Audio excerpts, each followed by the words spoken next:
BNP chairperson Begum Khaleda Zia 1971-এ যেমন স্বামী জিয়াউর রহমানের সহধর্মিণী হওয়ার কারণেই কেবলমাত্র কারারুদ্ধ হতে হয়েছিল দুই ছোট সন্তানকে নিয়ে, দেশ স্বাধীনের সঙ্গে সঙ্গে তিনিও মুক্ত হলেন। এরপর সেনাপ্রধানের স্ত্রী, রাষ্ট্রপতির স্ত্রী, ফার্স্ট লেডি বেগম খালেদা জিয়া, খালেদা খানম পুতুল থেকে জিয়াউর রহমানের স্ত্রী হিসেবে বেগম খালেদা জিয়া, এরপর ফার্স্ট লেডি থেকে ম্যাডাম বেগম খালেদা জিয়া। 1981 সালে যখন জিয়াউর রহমানের হত্যার ঘটনা ঘটে, তারপর দলের নেতৃত্বে তিনি, দলীয় নেতাকর্মী, সাধারণ মানুষ, সেই সময়কার সর্বস্তরের প্রত্যাশা আকাঙ্ক্ষা অনুযায়ী তিনি দলের নেতৃত্বে আসেন।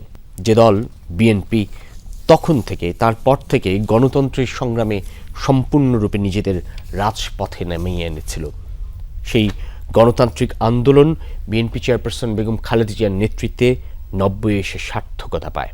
তিনি আপোষহীন ছিলেন সেই সময়টায়ও, যখন 86-র নির্বাচনে তাকে প্রতিদ্বন্দ্বিতা করার ঘোষণা দেওয়া হয়েছিল, কিন্তু তিনি নির্বাচন না করে, আপোষ না করে গণতন্ত্র প্রতিষ্ঠার জন্য রাজপথে ছিলেন, রাজপথে থেকেছেন, হেঁটেছেন, মানুষকে সঙ্গে করে আরও বেশি সংঘবদ্ধ করেছেন। 91-এ প্রথমবারের মতো জাতীয় নির্বাচনে তত্ত্বাবধায়ক সরকারের অধীনে অনুষ্ঠিত হওয়া সেই নির্বাচনে বাংলাদেশের প্রথম নারী প্রধানমন্ত্রী হন তিনি। সহকর্মী রাব্বি সিদ্দিকীর কাছ থেকে জানব আজ সেই নারীর প্রয়াণের পর নেতাকর্মীদের শোকাবহ আবহের খবর। রাব্বি, আপনি কোথায় আছেন একটু জানাবেন? আসলে কি বলছে সাধারণ নেতাকর্মীরা? তাদের আবেগ নিশ্চয়ই সংবরণ করতে পারছেন না তারা, তারপরেও একটু জানাবেন সেখানকার পরিস্থিতি। সাইফুদ্দিন রবিন বলছিলেন আপোষহীন নেত্রী বেগম খালেদা জিয়ার যে কর্মময় জীবন এবং সংগ্রামময় জীবনের কথা আমিও শুনছিলাম আপনার সাথে।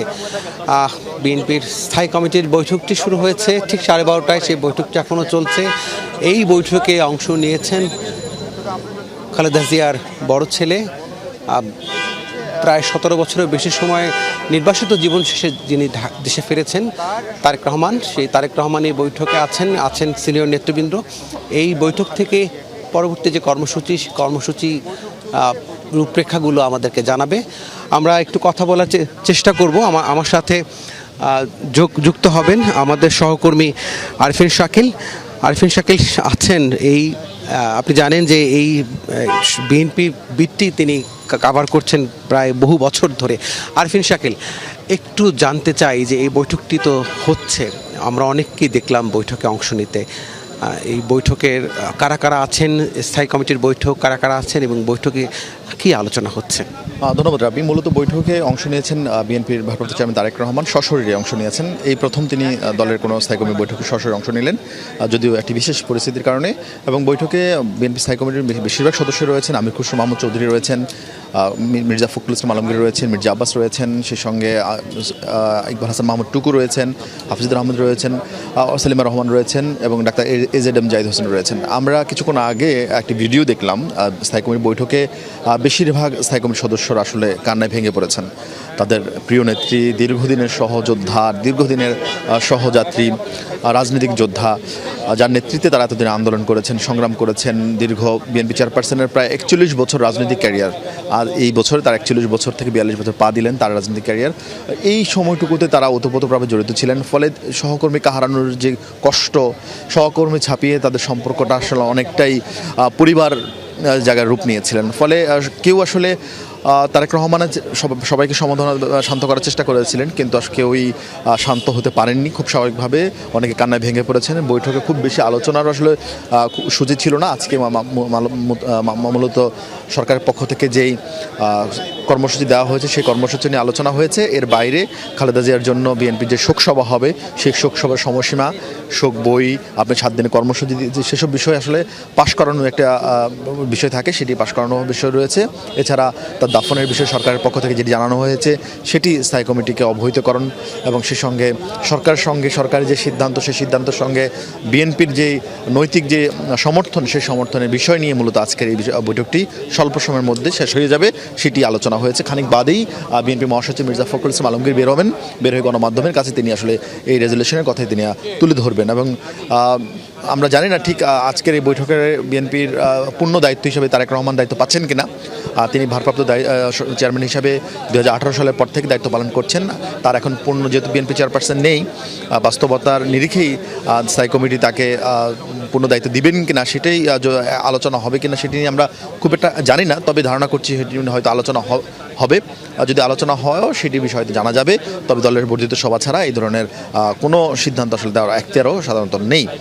সব মিলিয়ে খানিক বাদে তিনি বের হওয়ার পর আমরা সামগ্রিক যে আলোচনা হয়েছে আলোচনা সম্পর্কে জানতে পারবো, এবং বিএনপি চেয়ারপারসনের যে বর্ণাঢ্য রাজনৈতিক ক্যারিয়ার এবং সেই সঙ্গে এই বিএনপিকে তিনি যেভাবে জনপ্রিয় করেছেন, জনভিত্তি তৈরি করে দিয়েছেন, ক্ষমতা এনেছেন, আন্দোলন সংগ্রাম নেতৃত্ব দিয়েছেন, বিএনপিকে বারবার ধ্বংসস্তূপ থেকে তিনি ফিনিক্স পাখির মতো করে জাগ্রত করেছিলেন।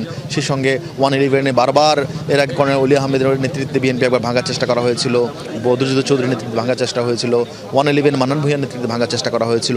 বারবার কিন্তু বিএনপির যে অগণিত কর্মী সমর্থক এবং ভোটাররা রয়েছেন তারা কিন্তু বিএনপি চেয়ারপারসনের প্রতি সবচেয়ে বেশি সমর্থন দিয়েছেন, এবং বিএনপি চেয়ারপারসন ওই জায়গায় নিজেকে প্রতিষ্ঠিত করেছেন যেখানে দলের সারা বাংলাদেশের বিএনপির যারা শুভাকাঙ্ক্ষী রয়েছেন তারা বিএনপি চেয়ারপারসন আর বিএনপিকে একসঙ্গে আসলে পথ চলা তারা এগিয়ে নিয়েছিলেন। ফলে সব কিছু মিলে বিএনপি চেয়ারপারসন বিএনপি রাজনীতির জন্য অনেক বড় একটা ফ্যাক্টর ছিল, এবং সবসময় বিএনপি চেয়ারপারসন দলকে রক্ষা করেছেন, ক্ষমতা নিয়েছেন, আন্দোলন সংগ্রামে নেতৃত্ব দিয়েছেন, দলকে ধ্বংসস্তূপের থেকে বের করে এনেছেন।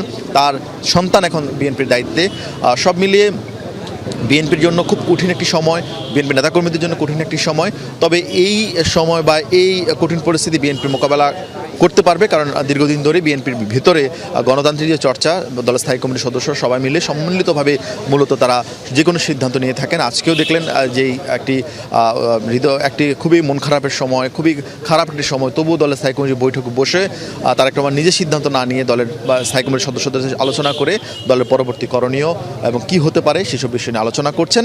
আমরা খানিক বাদেই রাব্বি সেই আলোচনার সমাপ্তি বা আলোচনার সারসংক্ষেপ আপনাদের সামনে তুলে ধরতে পারবো। ধন্যবাদ আরিফুল শাকিল। অবশ্যই বিএনপি এই যে পরিস্থিতি, এই কঠিন পরিস্থিতি মোকাবেলা করতে পারবে, ঘুরে দাঁড়াতে পারবে। তাদের যে দলের নেতা, দলপ্রধান তার যে চলে যাওয়া, সেটি অবশ্যই বিএনপির যে পরবর্তী যে কাণ্ডারি কিন্তু এত বছর দূর থেকে এই বিএনপিকে নেতৃত্ব দিয়ে এসেছেন, সেই কাণ্ডারি কিন্তু এখন দেশে আছেন, এবং সবার মতামত নিয়ে কিন্তু অবশ্যই ভালো কিছু আসবে এই দলটির জন্য, তেমন প্রত্যাশা কিন্তু তৃণমূল নেতাকর্মী সহ সিনিয়র নেতৃবৃন্দদের। বৈঠকটি চলছে, স্থায়ী কমিটির বৈঠক। সেই বৈঠকটি শেষ হলে আমরা আরও বিস্তারিত জানাতে পারবো। এই বৈঠকের খবরে বেগম খালেদা জিয়ার মৃত্যুর খবরে ভোর থেকেই কিন্তু এই গুলশানের যে বিএনপির চেয়ারপারসনের যে কার্যালয়, রাজনৈতিক কার্যালয়, সেখানে কিন্তু ভিড় করছেন অসংখ্য নেতাকর্মী। এবং আমরা দেখেছি যে একইভাবে হাসপাতালে কিন্তু এখনও কিন্তু ভিড় আছে নেতাকর্মীদের, এবং সেই মানুষের স্রোত, নেতাকর্মীদের স্রোত কিন্তু থামছে না, সেটি কিন্তু ক্রমশ বাড়ছে। যদিও আমরা জানি আজকে বিএনপি চেয়ারপারসন বেগম খালেদা জিয়ার মরদেহ রাখা হবে এভারকেয়ার হাসপাতালে। আগামীকাল এই হাসপাতাল থেকেই জাতীয় সংসদ ভবনের দক্ষিণ প্লাজায় জোহরের নামাজের পর জানাজা, এবং সেই জানাজার পর শহীদ প্রেসিডেন্ট জিয়াউর রহমানের যে কবর, সেই জিয়াউর রহমানের কবরের পাশেই সমাহিত করা হবে বিএনপি চেয়ারপারসন বেগম খালেদা জিয়াকে।